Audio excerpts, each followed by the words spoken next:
Thank you for your time. Good morning, everyone. I'm Mike Arning, Director of Communication for Stewart Haas Racing. Want to thank everyone for taking the time to come into the Media Center here at Daytona International Speedway. Up on the dais, I'd like to introduce Brett Frood, President, Stewart Haas Racing, Greg Zipadelli, Vice President of Competition, Stewart Haas Racing, Mike Bogaravich, Crew Chief, the number 14 team of Stewart Haas Racing, and Brian Vickers, our interim driver, the number 14 Chevrolet, throughout Daytona Speed Weeks. Really what this is more of a media availability. Everyone up on stage has a lot to do, particularly our crew chief. So please take advantage of this time. The garage area opens at noon. We want to allow these folks to do everything that they need to do once that garage area opens. So we'll go ahead and open the floor to questions. Folks are running mics. Please just state your name and affiliation, and we'll try to get everyone's questions answered as quickly as we can. We'll start with Bob.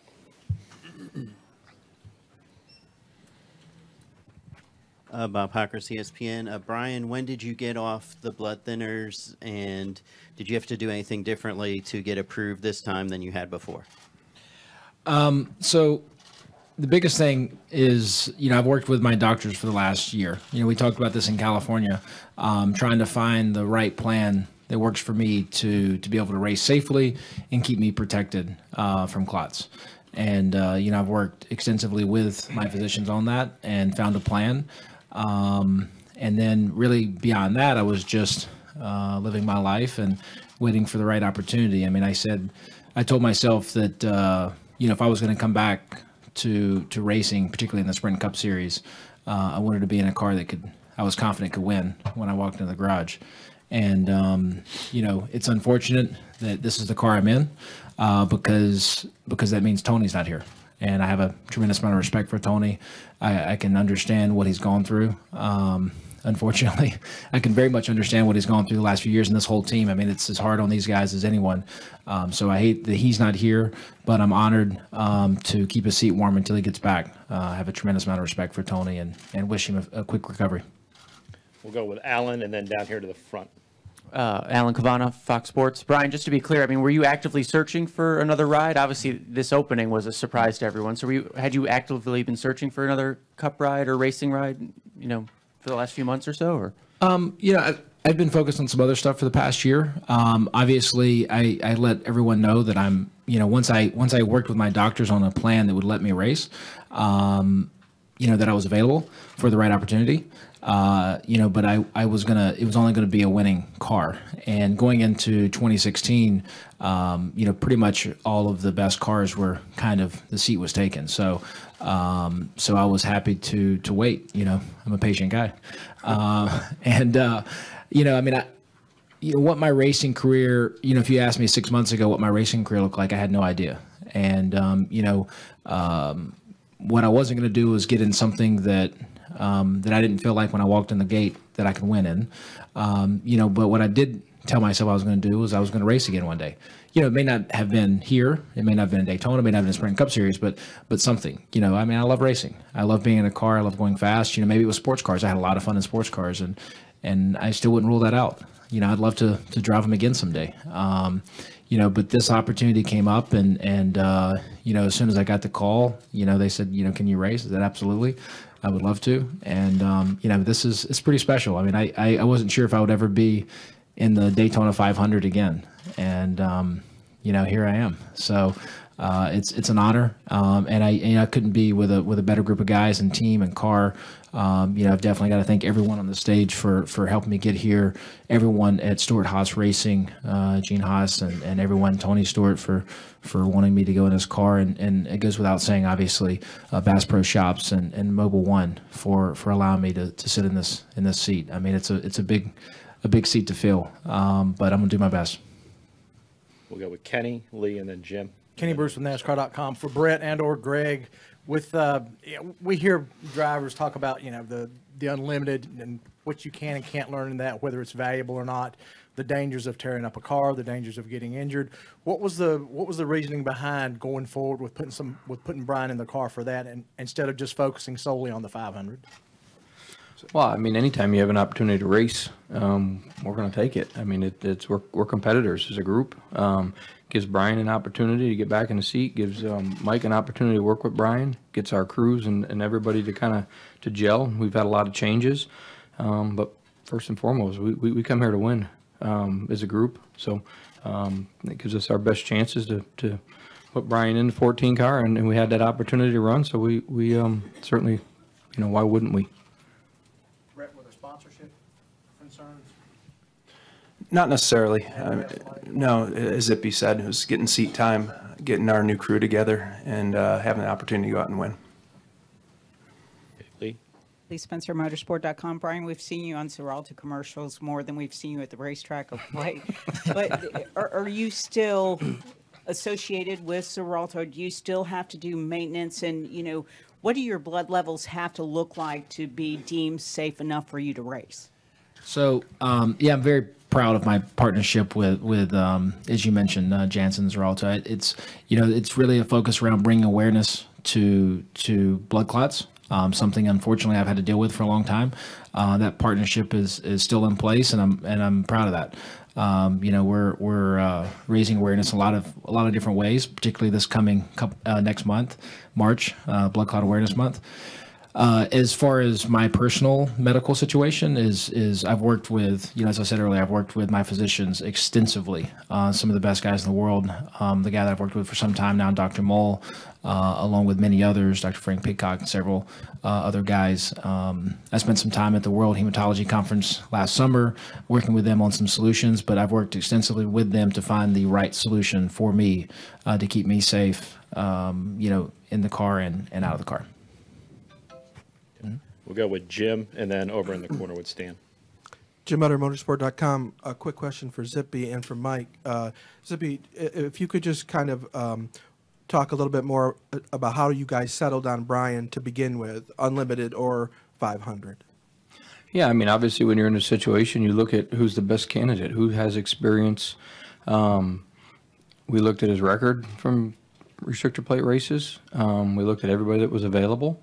And, we talked to Tony, and we felt like Brian was would fit our group the best. We've got Billy that has worked with him. We've got Rodney who has worked with him, spoke very highly of him.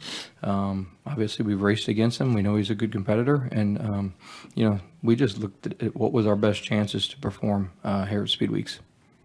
And for Mike, you obviously starting off as a Cup crew chief. We're planning to start with Tony on his last year. 2 weeks before you're going to start, you get thrown this. Can you talk a little bit about what the preparation has been and how the rest of the organization has kind of helped you get to today? Yeah, I mean, at the end of the day, our job as a team is the same. We're trying to build the best cars we can and go out there and compete, perform the best we can, get every point we can every day, and compete for wins. So that perspective, it hasn't changed. Obviously, there's a little bit on the seat side of things and driver comfort and so forth, but the whole organization at Stewart Haas has a lot of great people that have really come together and worked hard over the past few days to really make this happen. Okay, Stan? Yeah, Stan Creekmore with RPMTonight.com. Mike, kind of a similar question, but how much conversation have you had with your new driver to make sure that you all are really close together in what you need to do? Well, obviously it's been quite limited, but we've been texting a lot. We went to lunch one day, went to dinner one night, so it's going to keep continuing to grow throughout the week. The good news is it's Speed Weeks. It's a little more relaxed in some senses. You have a lot more time to take your approach at the 500. So I think we'll be well prepared by the time we get to the 500. Okay, we're going to come back here on this side to, Jerry and then Claire. Jerry Jordan, Performance Racing Network and Kicking the Tires. Brett, for you or Greg, can you talk about the fluidity of this situation with Tony? We saw him, working out on the treadmill a while ago. What are his plans, and how long is this deal with Brian? And does Tony have any other surgeries or anything like that that he needs to do before he can come back? Yeah, no surgeries. Obviously Tony had a impactful injury, and the surgery was very important in the rehabilitation and the healing process. You've seen pictures. I think he was on Periscope today on the treadmill, ready to go. He was itching to get in the car about 2 weeks ago, and he's itching to get in the car again. So we're taking it day by day. We don't have a timetable right now. It's gonna be up to his doctors and how quickly his bone's healing. And I know that it won't be for a lack of effort on his part to get back in the race car. As far as Brian, right now obviously the situation is fluid. A lot of different scenarios and tentacles to every decision we're making. So we wanted to focus on speed weeks, give ourselves the best opportunity to come in here and win tomorrow night, win the Daytona 500, and then we'll figure out Atlanta and the rest, and hopefully get Tony back in the car as soon as possible. And we'll go here to Claire. Claire B. Lang, Sirius XM NASCAR Radio. Brian, I played a clip on the air last night of you last spring at Auto Club talking about getting out of the car, and you said, I love racing. I don't love it more than my wife. It's not my whole life, but it's what I want to do, and I'm going to come back. And it was pretty powerful. What kind of a story is this, that you were able to come back, get this opportunity, and race, at Daytona? Well, I guess everybody's perspective is different. For me, it's huge. I didn't think, I wasn't sure if I would ever race again. And especially at that moment in time, as the year progressed and as I started working towards finding solutions to make it a possibility, I realized that it was very much a possibility. And it was the last 5-6 years of my life have been, a roller coaster, to say the least. As race car drivers, we're obviously willing to take a certain level of risk. But what I'm not willing to do is take undue risk, and I'm not now. That's the reason, my doctors approved me to come back racing with the plan that we developed. So I can't wait to get back in the race car. For me, it's one day at a time. I mean, I've learned, so many times that you can only plan so far ahead, and you just live life to the fullest. You enjoy it. You make reasonable decisions. Everyone's risk tolerance is different, but I love what I do. I love this. I'm going to love what's next, whatever that may be. And right now I'm just focused on enjoying the Daytona 500. I think a lot of these guys get in these cars and they're so caught up in the moment, in the future, and everything else, they don't, stop to think that it may be their last time, and just to kind of really enjoy it. And I can assure you, when the green drops next Sunday, I'm going to enjoy it as much more than anyone on that racetrack. And, if I've got another 5 or 10 Daytona 500s in me, then great. And if it's the last one, that's fine too. I'm very fortunate. I have gone through a lot, but I've learned so much through all those experiences as a person and grown, and I couldn't be happier in my life. And as you mentioned, my lovely wife, who has supported me through so much the last couple of years, I do not envy her situation. I think I've put her through more than she certainly ever deserves. But she has not wavered.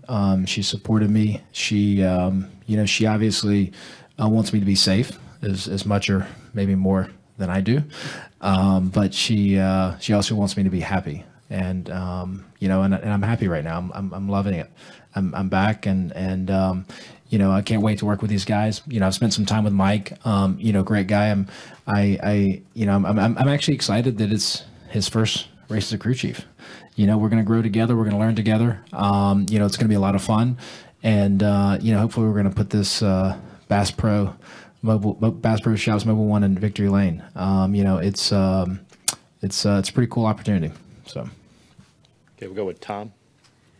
Hi, Brian. Tom Jensen, FoxSports.com. Congratulations on getting the ride, being out of the seat for almost a year, and coming to a new team, coming to the most high-profile race of the year. What do you think your biggest challenges are, and how long will it come back to you? Yeah, good, fair question. I 5 years ago I said I don't know. Having done this several times now, I feel like I have a pretty good feel for it. Unfortunately, as Rodney and Mike and I were talking the other day in the shop, Rodney thinks he's not sure that I don't race better when I've been off for 12 months.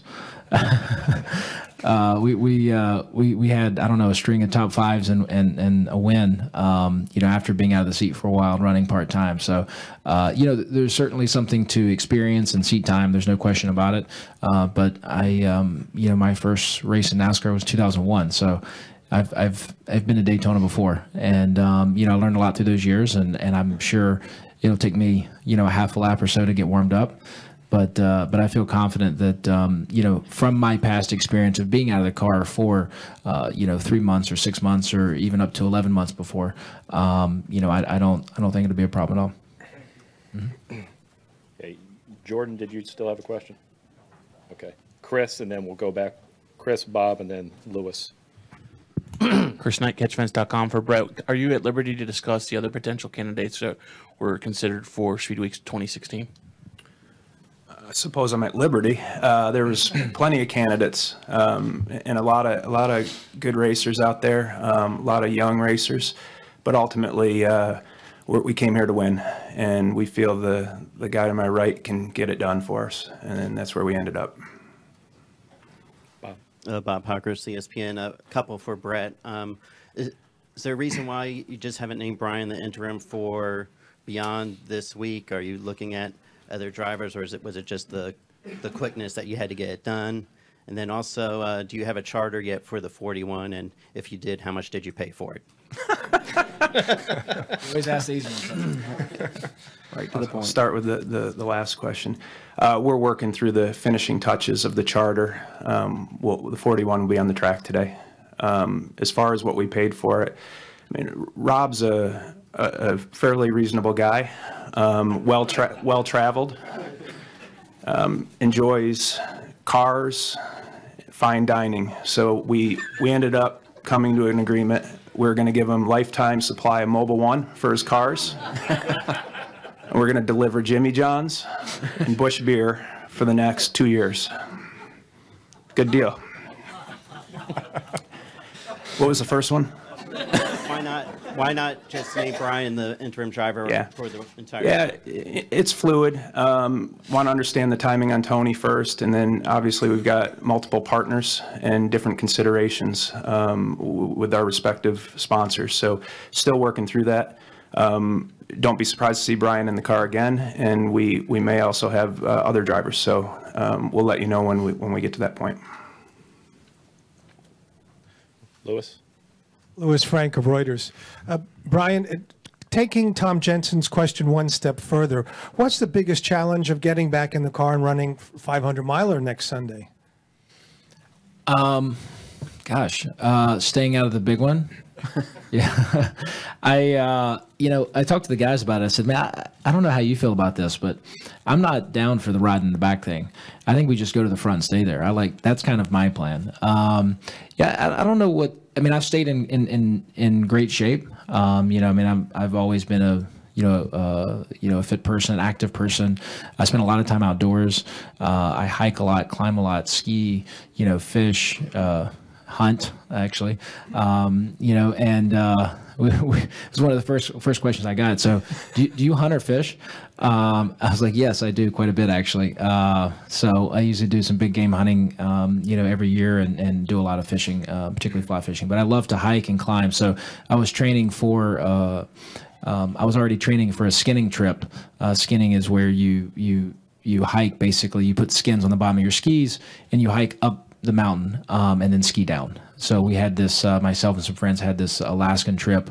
We were going to do about 6,000 to 8,000 feet a day for 8 days. And then this fall, in September, I've got a climb coming. It's called the Grand Traverse. And it's in Jackson Hole, Wyoming. And you hike, or you climb / hike all 10 peaks in the Grand Teton chain in 3 days. So I feel pretty good about the fitness level getting in the car. As far as the ability to drive, again, like I said, I've been in this position before. I feel very comfortable getting in the car after being out for a while. It's never seemed to faze me in the past. Is it possible that this time is the one that catches me? Maybe, but I find it highly unlikely. I feel very comfortable in the car. I've been doing it for a long time. I think it's very much like riding a bike. And if anything, I feel more rested than every single person in this garage, more hungry than every single person in this garage, happier to be here, more appreciative. And I think all of those feelings and those experiences and things I've learned will only contribute to success, not failure. So I feel good about it. I'm pumped. It's a great opportunity. And, it's funny, I started my career in in a Hendrick Chevy, and now I'm back in one. So you probably take this 2 steps at a time in the New York subways still. Yes. yeah. Last time we bumped into you was getting on the subway. I was headed to work. So, that was, we I don't know if any of you don't know, we ran into each other all the time in New York. So, like completely random places, like just getting on subways. Yeah. No problem. Any other questions? Again, now is the time, specifically for Mike. He's got 2 cars that he needs to get through tech starting in the next 10 minutes. So if there are questions, let's go ahead and get them here. Otherwise, we'll let these guys go. You say that like we don't have anything to do. You've got an even deeper schedule after this. Yeah, Stan Creekmore again with RPM tonight. Brian, you set out most of last year and everything. The cars are different. They're back to where they were when you first started in NASCAR. Do you think you're going to really love what this car does out there? I asked Mike the same thing, and he said it's awesome. So he said it's a great car. It's going to win. It's going to be fast. The rules change a lot over the years. And, I think when you're out there, you think about the rules before you get on the racetrack. You think about what's changed. Where's the spoiler? Where's the shift in balance and downforce, et cetera. But, once you're on the racetrack, it's, you take it to the edge and it's either loose or tight or it's good. And, Mike said it's going to be perfect. So I'm not worried about it. Isn't that right? Sure. And this is for Mike. This is Bob Hocker, CSPN. Can you just talk about the challenge of, possibly working with 2 drivers over 2 or maybe more even drivers over the next few weeks, and how do you are you doing anything like for that Tony has requested as far as like trying to see how the cars handle in certain situations so he's better prepared when he comes back? I think the biggest challenge with different drivers is just you kind of go through the weeks trying to learn what that guy likes and things he doesn't like, and kind of establish that rapport. And when it gets broken up, it definitely makes it a little bit more challenging. As far as addressing with Tony, I sent him a text message the other night to keep me in the loop on anything I need to be thinking about for the upcoming races. Give me his feedback. He's been doing this a long time. He's a 3-time champion, and he's helped a lot of people in this sport, and he can help me every day as well. So look forward to hearing from him. Any other questions? Ladies and gentlemen, thank you very much for your time. We certainly appreciate it. Have a great Speed Weeks. Thank you.